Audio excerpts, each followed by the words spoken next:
So it was definitely the music that brought me in a different way. This is something that speaks to me as a person and not just as a Jew. I was born into a Jewish family.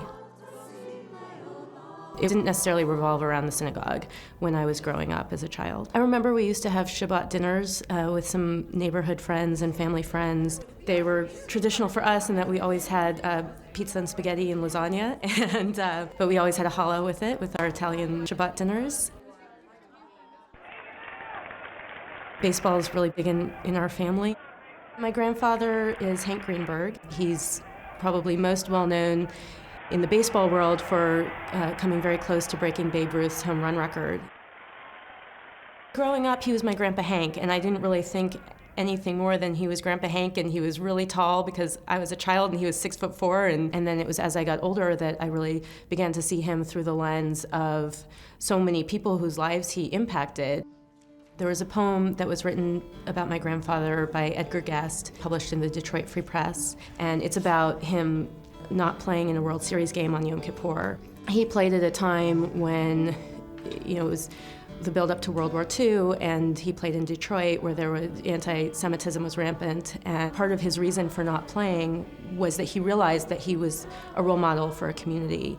And he was 23 at the time, and at that young age he realized that he had a responsibility greater than going and playing baseball, that he was representing something much larger than that. When I came to services at Temple Beth Shalom for the first time and hearing the music and hearing things that I hadn't heard in Temple before, like a guitar and a choir singing and different arrangements of the prayers, for the first time in my life I started coming to Friday night services. I became involved with the choir, and every week we sing different arrangements of the prayers, and depending on the arrangement I connect to it in different ways. Hearing this variety, it's almost like past, present, and future all coming together because it's the same words and it's the same prayers. And that's something that's connected me more to Judaism than I think I had been in the past. And hearing the ancient language and the ancient texts, hearing that in a new arrangement that was composed, a month ago, it brings sort of a timeless quality to it. When I'm standing on the bima and singing, whether it's a solo or whether it's with the choir, and I'm looking out at the congregation and they're here for their spiritual experience and they're coming from whatever the day and the week has brought to them, and they're coming for Shabbat services to be moved to another place. And so I realized that me singing is more than just about me and my enjoyment of singing. It's about connecting.